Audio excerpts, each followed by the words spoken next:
Selain genre percintaan, film Korea genre thriller juga menjadi primadona untuk para penikmat film, karena di samping memacu adrenalin, film genre thriller menampilkan plot twist yang membuat penonton tercengang. Pada video ini, Kak Eko coba rangkum 5 film Korea genre thriller terbaik.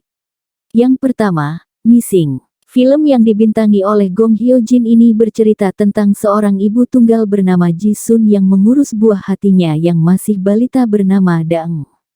Karena Ji Sun sibuk bekerja, maka Ji Sun memperkerjakan seorang wanita bernama Han Mae untuk mengurus Daeng. Pada awalnya Ji Sun tidak melihat gelagat mencurigakan dari Han Mae, apalagi Daeng terlihat aktif dan lincah setelah diasuh oleh Han Mae. Apartemen Ji Sun pun selalu terlihat rapi dan bersih.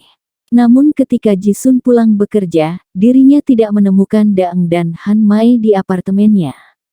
Mulanya Ji Sun mengira Han Mae membawa Daeng jalan-jalan, namun keesokan harinya mereka belum juga pulang. Hal itu membuat Ji Sun gusar, dirinya mencoba lapor polisi namun diurungkannya karena takut hak asuh atas Daeng diambil alih oleh mantan suaminya. Ji Sun pun berusaha mencari keberadaan anaknya sendirian.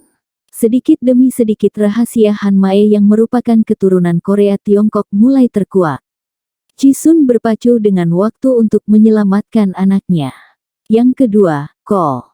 Film yang dibintangi oleh aktris cantik Park Shin Hye ini bercerita tentang seorang perempuan berusia 28 tahun bernama Seo Yeon yang mengunjungi rumah milik orang tuanya setelah sekian lama tidak ditinggali.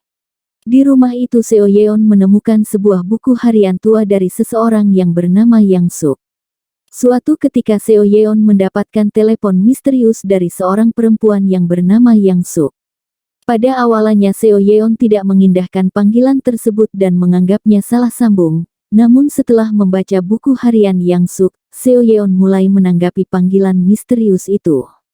Ternyata panggilan itu berasal dari rumah yang sama tapi dengan latar waktu yang berbeda. Yang Suk menelepon di tahun 1999 sedangkan Seo Yeon berada di tahun 2019. Seo Yeon yang pada awalnya hanya iseng menanggapi telepon itu mendadak kehidupannya berubah. Yang Suk yang berada di masa lalu bisa mengubah masa depan dengan mudahnya. Salah satunya bisa membuat ayahnya Seo Yeon yang meninggal 20 tahun lalu karena kebakaran bisa diselamatkan. Apalagi ketika Seo Yeon memberitahu Yang Suk bahwa dirinya akan dibunuh oleh ibu tirinya membuat Yang Suk menyelamatkan diri. Namun kejadian di masa depan mendadak berubah ketika satu persatu orang-orang di dekat Seo Yeon mendadak menghilang. Setelah diselidiki ternyata Yang Suk adalah seorang pembunuh berantai. Nasib Seo Yeon di masa depan pun terancam karena Yang Suk menyekap Seo Yeon kecil di rumahnya. Yang ketiga, Intruder. Film yang dibintangi oleh Song Ji Hyo ini bercerita tentang seorang arsitek sukses bernama Seo Jin yang berusaha melawan rasa traumanya akibat kehilangan istrinya yang menjadi korban tabrak lari. Seo Jin juga kerap kali datang ke psikiater untuk mengobati rasa traumanya tersebut. Suatu ketika Seo Jin mendapatkan telepon bahwa adiknya yang bernama Yu Jin yang pernah hilang selama 25 tahun berhasil ditemukan. Seo Jin yang masih tidak percaya namun tes DNA yang dilakukan menunjukkan bahwa wanita yang mengaku sebagai adiknya adalah adiknya yang pernah hilang di taman hiburan sewaktu masih kecil. Singkat cerita Yu Jin pun tinggal di rumah orang tuanya, Seo Jin dan putrinya pun tinggal di rumah yang sama. Seo Jin yang merasa janggal mencoba untuk dekat dengan adik kandungnya tersebut.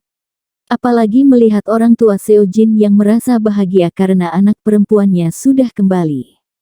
Namun ada beberapa keanehan pada keluarga dan putrinya tersebut setelah kedatangan Yu Jin. Apalagi diketahui bahwa asisten rumah tangga yang sudah bekerja selama puluhan tahun di keluarganya tersebut tiba-tiba menghilang dan ditemukan meninggal. Yang keempat, Door Lock. Masih dibintangi oleh aktris cantik Gong Hyo Jin, film ini berkisah tentang seorang perempuan bernama Kyung Min yang bekerja di sebuah bank dan tinggal sendiri di sebuah apartemen yang cukup mewah. Setiap bangun tidur, Kyung Min sering merasakan lelah yang amat sangat, Di samping itu letak barang-barang miliknya yang sering kali tidak pada tempatnya membuat Kyung Min merasa aneh seolah ada seseorang yang datang ke apartemennya. Namun Kyung Min tak menghiraukan itu, dia menganggap dirinya terlalu lelah bekerja, sehingga sering berpikir yang tidak-tidak. Di tempat kerja Kyung Min bercerita pada sahabatnya yang bernama Oh Hyo Jo tentang keanehan apartemennya. Namun Hyo Jo malah menyuruh Kyung Min untuk menikah saja agar ada seseorang yang bisa melindunginya. Perasaan takut datang lagi ketika salah satu nasabah Kyung Min memaksanya berkencan, apalagi ketika pulang kerja Kyung Min dihadang nasabahnya itu lagi. Untungnya rekan kerjanya yang diam-diam menyukainya datang dan mengantar Kyung Min pulang. Di apartemen, Kyung Min merasa ada seseorang yang masuk ke apartemennya. Karena takut, Kyung Min keluar dari apartemennya dan malah bertabrakan dengan rekan kerjanya yang datang untuk mengembalikan barang Kyung Min yang tertinggal di mobilnya.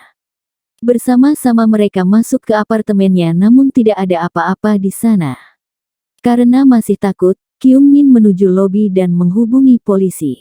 Begitu Kyung Min dan polisi datang, mereka menemukan mayat rekan kerja Kyung Min di apartemennya.